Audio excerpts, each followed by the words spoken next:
বিসমিল্লাহির রহমানির রহিম। সদাক্রমশীল পৃথিবীতে বিভিন্ন প্রেক্ষাপটে মানুষ প্রতিনিয়ত ব্যর্থ এবং পরাজিত।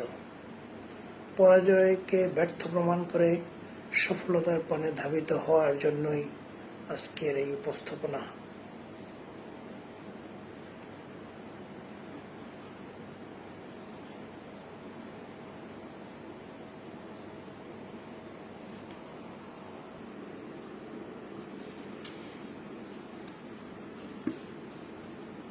বদলাতে পারলেই সফলতা। Change is the law of life. পরিবর্তন জীবনের নিয়ম। বদলাতে হয়, বদলানোর সফলতা। Now is the time to change. ভালো থাকতে হলে, সফল হতে হলে নিজেকে পরিবর্তন করতেই হবে। বিল গেটস বলেছেন, দরিদ্র হয়ে জন্মানো কোনো পাপ নয়, কিন্তু দরিদ্র হয়ে মৃত্যুবরণ করা পাপ। এই কথার সাথে তাল মিলিয়ে যদি আমি বলি আপনি হেরেছেন কিংবা ব্যর্থ অথবা হতাশ, এটা কোনো পাপ নয়, অন্যায় নয়। যখন আপনি বুঝলেন আপনি হেরে গেলেন কিন্তু আপনার অবস্থার পরিবর্তনের জন্য আপনি সর্বোচ্চ চেষ্টা করেননি, তখন বুঝতে হবে আপনি কাপুরুষ, ব্যর্থ এবং পরাজিত। আপনাকে চেষ্টা করতে হবে এবং সফলকাম হওয়ার সমস্ত পথ হাঁটতে হবে। পথের কাঁটায় রক্ত না জড়িয়ে কেউ হিমালয় পর্বতে উঠতে পারেনি। আপনি আমার বলা কিছু প্রচেষ্টা নিয়ে অগ্রসর হয়ে দেখতে পারেন।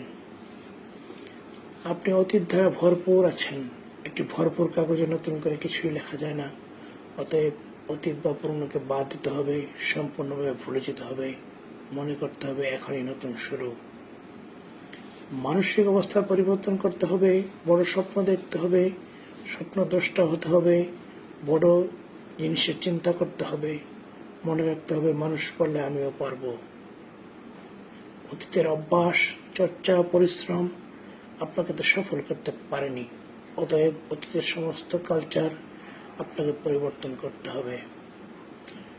অতীতের সঙ্গ, পরিবেশ, বন্ধু বান্ধব আপনাকে বদলাতে হবে, কারণ তাদের সহচর্য উন্নতির শিখরে পৌঁছতে পারেননি। তাই নতুন উদ্যমী, সফল কিংবা সফল হওয়ার আগ্রহী লোকজনদের সাথে আপনাকে বন্ধুত্ব করতে হবে। আপনাকে অন্যের সাথে প্রতিযোগিতা করার দরকার নেই, কারণ আপনি নিজের অবস্থা পরিবর্তন করতে চাচ্ছেন। তাই আপনাকে প্রতিযোগিতা করতে হবে নিজের সাথে, নিজের ভালোর জন্য। প্রতিদিন আপনাকে চিন্তা করতে হবে আপনি কতটুকু অগ্রসর হলেন এবং আপনার প্রচেষ্টার কোনো ঘাটতি আছে নাকি। যদি থাকে তবে তা কাটিয়ে উঠুন।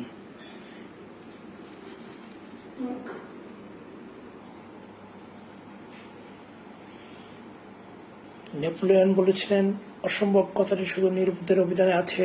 অতএব যারা স্বপ্ন দেখেন তা বাস্তবায়ন করার জন্য সব রকমের প্রচেষ্টা নিয়োগ করবেন। সৃষ্টিকর্তা অবশ্যই আপনাকে সফলকাম করবেন। আপনাকে দৃঢ় প্রতিজ্ঞা থাকতে হবে। করবেন বেশি, শুনবেন বেশি, কিন্তু বলবেন কম। সবসময় মনে রাখবেন, কোনো এক মহামানবের উক্তি, উদ্দেশ্য যদি সৎ থাকে এবং ব্যক্তি যদি দৃঢ় হয় তবে সৃষ্টিকর্তা মানুষকে রক্ষা করে, ইনশাআল্লাহ। আসসালামু আলাইকুম।